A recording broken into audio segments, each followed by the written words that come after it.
New York Times. Let's talk about it. So New York Times released their percentage chances of every single Bengals free agent, whether or not they'll come back or not.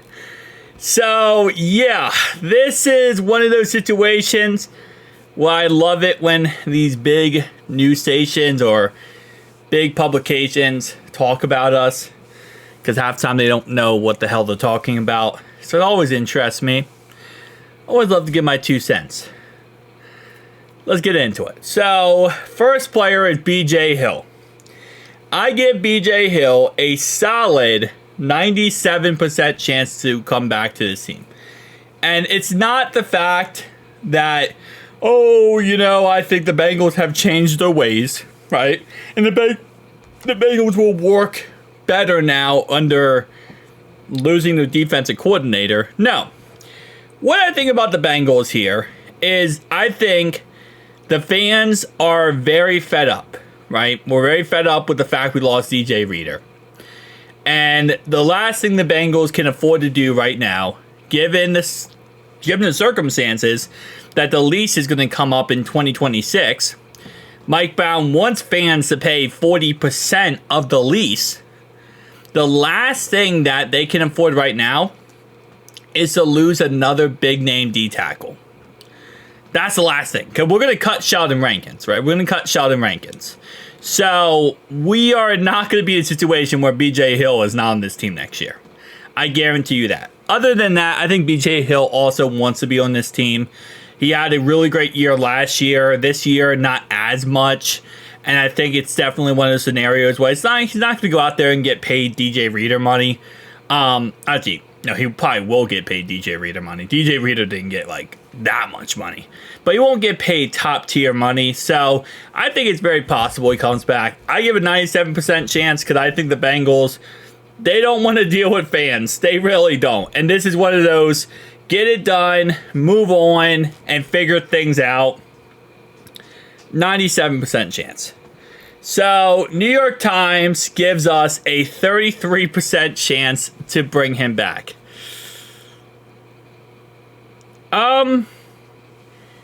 I highly disagree with that. I think if we don't bring him back, there's going to be absolute chaos among fans with this organization, even more than they already have. It's going to get to a point where they just need to fire Lou Anarumo and, not Lou Anarumo, they need to fire Duke Tobin and Zach Taylor. It's funny, I said that, by accident because I meant to say they need to fire everybody. If they don't bring back BJ Hill, they're going to have to fire everybody because fans are going to be too pissed off. Joseph Ossai. I give Joseph Ossai personally, I give him a 40% chance to come back. Maybe 35. Because he's the type of guy where he's still young. He's 25 years old. He still has the ability to go hit free agency and get paid. There's probably a person out there, other than his injury concerns, he's a really good defensive player. A really good edge rusher. Outside, again, concerns there. There's probably going to be somebody who looks at him and says, you know what? I think I can develop this guy into being a really, really good player. So I would say roughly 35% chance. Because I think he could get paid more money. Okay, so they give him 45% chance. So I'm low on Joseph Ossai, and I'm the one who has his jersey hanging on my wall. I just think that I think he has a lot of potential. And someone's going to see that, and the Bengals are not going to want to overpay or bid with somebody else. That's how I see it. Mike Hilton. Again, like BJ Hill, I say 100%. BJ Hill and Mike Hilton, you don't bring these two guys back, and the fans are going to absolutely go crazy on you. You could lose everybody else, okay? Even T. Higgins, which I think you shouldn't. But you could lose T. Higgins, and I could see the fans somewhat being not okay with you, but just okay, whatever, it's the Bengals. You're not going to get it's the Bengals if you lose Mike Hilton and you lose BJ Hill. Slot corner, I give him a 100% chance to be back. I don't think there's a chance he leaves. I really don't. They said 25% chance. That is in all bloody hell absolutely wrong. We have to bring him back. I know he's older. I know that. But at the end of the day, he's great in run support. He's amazing in run support. He PFF graded 14th out of 127 corners. I don't care that he's 31 years old. The guy, he plays great football. He's not the great coverage guy, but he's great in the box. You put him in the box and he shuts down the run. He can actually tackle, unlike most of the players on this team. He is the guy you need to have, especially when it comes to having a young secondary. You need to have some veteran presence, and he's the veteran presence. So I think this is a very stupid 25%. That is stupid. No way. If I was trying to look at it from a third-party lens, like I didn't know the Bengals or know stuff about the Bengals, I would even then say probably 65%.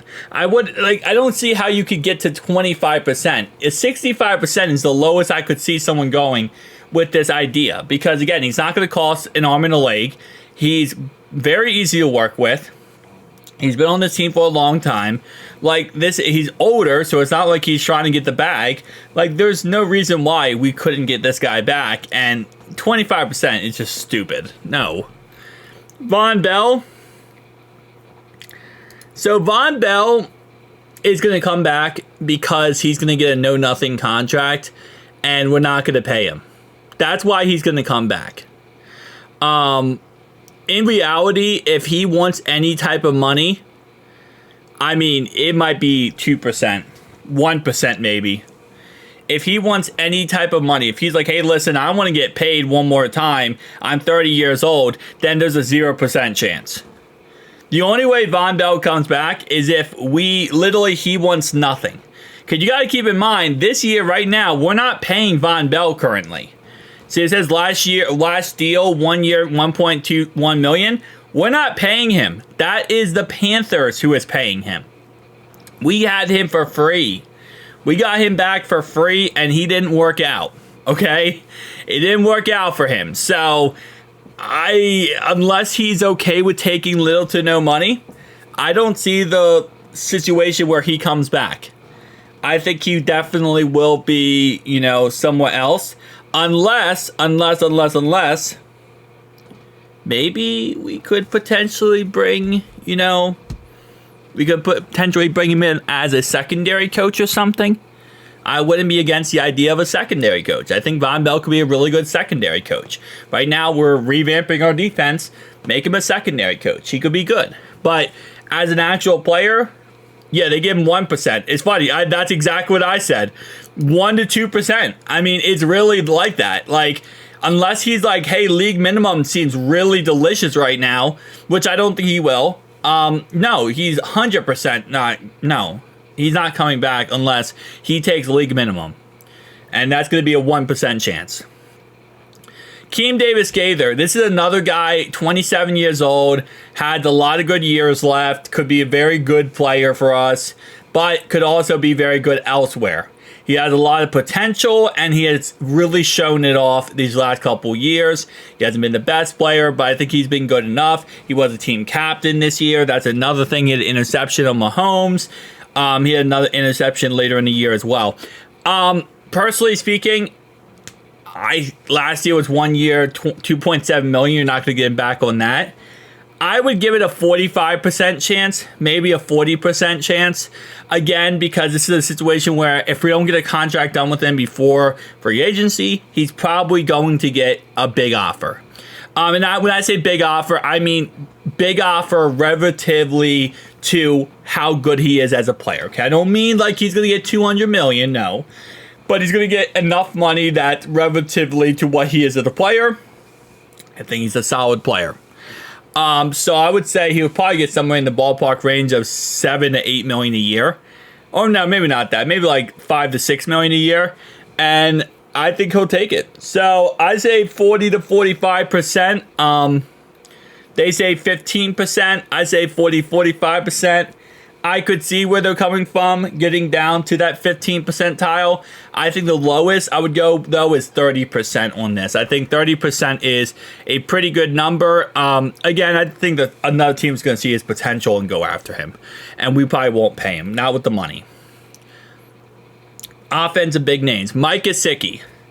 Gesicki is a weird one. Gesicki has been very vocal. He does want to return, and obviously this is the best situation possible for him, right? Definitely. I would say for Gesicki, I'm going to put him in the ballpark range of, I would say it's a 50-50 shot. I'll give him 50%. I think he will return, but at the same time, it really comes down to him as a player. He's 29 years old. He can get one more bag. He's coming off a good season, and the Bengals are not going to pay him a bag. At the end of the day, we have Eric All, we have Drew Sample, we have Tanner Hudson, and we have Tanner McLaughlin, right? We have 4 tight ends on this roster, plus Gesicki is 5. We also have Cam Grandy, who they really like as of last year. That's 6 tight ends. So, at the end of the day, we have 6 tight ends on this roster. They're going to prioritize this money for the cap space and cap room elsewhere. You know, as Mike Brown always says, it's a pie, and there's only so much pie that can go around. So I will say I really like the idea of bringing him back, but I'm going to give it a 50-50 shot. I might put it even down to a 48% chance. They said a 60% chance. Yeah, I think it depends. I mean, you have to allocate the sources. Cody Ford's 100% chance coming back. That's not the question. There's no way you could say he played good enough to get signed somewhere else. He didn't. And they love him here. I mean, they've been very vocal about it. They literally said he's like a Swiss Army knife. You can put him in any position, and he doesn't care. He'll go play that position. There's a 100% chance. I mean, I'm surprised he's not signed already. Like, they absolutely love this guy. He rated 143 out of 148 offensive linemen. 90% chance. I don't even think 90. I would say 100% period. They love him for offensive line depth. They love him as a rotational guy for, you know, having to put him in different positions. Like, there's no way. 100% chance. Cam Sample, another guy I have on my wall. Right now on my wall, I have Myles Murphy signed jersey, Sample, and Joseph Ossai all on my wall. Sad part is, I think Cam Sample is a guy where if he didn't get hurt this year and he wasn't out for the season, I think there's a good chance that he does actually go somewhere else and get signed somewhere else. And probably gets a decent payday. But the fact is, he got hurt. And because he got hurt and he's out for the season, he wasn't able to show off how good he is. He is 25. He still has plenty of years left, plenty of potential left. So it's one of those situations where I think I could see us, you know, maybe getting a 1-year deal with him, maybe like a prove-it deal for Cam Sample, and say, hey, listen, you know, if you go out there on this prove-it deal and you look good, awesome, but you're not going to get paid that much. And the whole idea is if he goes out there and plays great football, then he's going to get paid somewhere else, right? So that's the whole concept. I'm saying probably 80 percentile chance that we bring him back. And again, it's really just based on the fact that I think he'll get a prove-it deal. I don't think we work out a long-term deal with him. Again, it'd just be too expensive. So I would say a maybe chance there. 75% chance, good. Yeah, I would say right about that period of time too. Marco Wilson, 0% chance. Now, because it's the Bengals, it's going to be an 85% chance, okay? As a fan, 0% chance. As a actual freaking Bengals front office who looks at a car driving down the road that's like falling apart in a piece of crap car and think, oh, that's a good bargain. Yeah, that's a 100% chance. You know, 150% chance. They'll bring back Marco Wilson because he sucks. He's not good. He's not good. Really, he's not good. They say 45% chance. I'd say 100% chance. I think 100%. They're going to bring him back for depth. This is what they do. They, instead of getting better depth, what they do is they keep constantly bringing back the same guys that don't work out. Jay, probably 30% chance. Actually, no, Jay for rotational, he'll be cheap. They say 20% chance. Joe Bacci, I'd probably say 30% chance. They say 80% chance. Trent Brown, they say 20% chance. For Trent Brown, it comes down to how much he wants to get paid. If he's okay with taking a know-nothing contract and just being back on a team, then I think there's a 90% chance, in all honesty. But if he wants to get paid again, if he wants to get money, then yeah, no, there's like a 0% chance. If he wants to get any sort of decent payday, he's a 0% chance to come back. Not even a question. Tanner Hudson, 100% chance. That's not a question. He'll get a know-nothing contract. They say 60, I say 100. he'll get a no-nothing contract. He'll be a practice squad, elevated to the active roster. Nobody else wants him. So we do it all the time. We put him in the practice squad, put him in the active roster. There's not a reason why you don't bring him back. Khalil Herbert's a good player to talk about. Khalil Herbert, with the upcoming draft being actually really good for running backs, there's a lot of good running backs, Scatterbo, etc., whatever. This is a situation where you could, theoretically speaking, move on from Khalil Herbert. Now, again, we do have Zach Moss on the roster. A lot of people are forgetting about him. He got hurt. I understand. He has a neck injury. I understand. But, he's still on the roster, right? And he still has another year of contract. I know a lot of people are saying we're going to cut him. I don't know if we're going to, because Zach Moss gives the Bengals one key thing that they love to have. And that number one thing is they can get away with not working on the offensive line, because Zach Moss is really good at pass blocking. So you can put him in there and have him as a pass blocker to avoid having to pay the offensive line. They love doing that. So it's one of those situations where I feel like, yeah, I think Khalil Herbert as a third running back, when the upcoming draft class is really good, it comes down to money. How much does he want? He is 27 years old. He has probably another 2-3 years left. Based on what I've seen from him, he doesn't look bad. He really doesn't. So I will say roughly 60 percentile. But then I would say 60 percentile with the fact, okay, because I need to put a stipulation on this. 60% chance he'll come back with the stipulation that he'll end up becoming Samaje Perine's concept with us. So if you remember when Samaje Perine left us, right, we offered him the same contract Denver offered him. And I'm sure we're going to offer him a cheap deal, and someone else is going to offer him a cheap deal, and he might leave us for that reason. But 60 percentile that's going to happen. They give it a 25% chance. Yeah, I mean, again, like I said, it comes down to money. Travion Williams, 100% chance. How is Travion Williams 10% chance, bro? If we cut Zach Moss, which there's a chance we will, again, we'll just probably bring back Travion Williams. And we'll probably just draft a running back then, or get Khalil Herbert back. Chris Evans, 10% chance. Devonta Smith. All these guys are practice squad guys. Come on now. I mean, are they saying all these guys for the active roster or for practice squad? Because they're all going to come back for practice squad. Doesn't really matter. I'm pretty sure, aren't some of these guys already signed for the practice squad for future contracts? Cal, a 95% chance. Yeah, you need a long snapper. Cade York, they're going to bring him back in preseason to compete with Evan McPherson.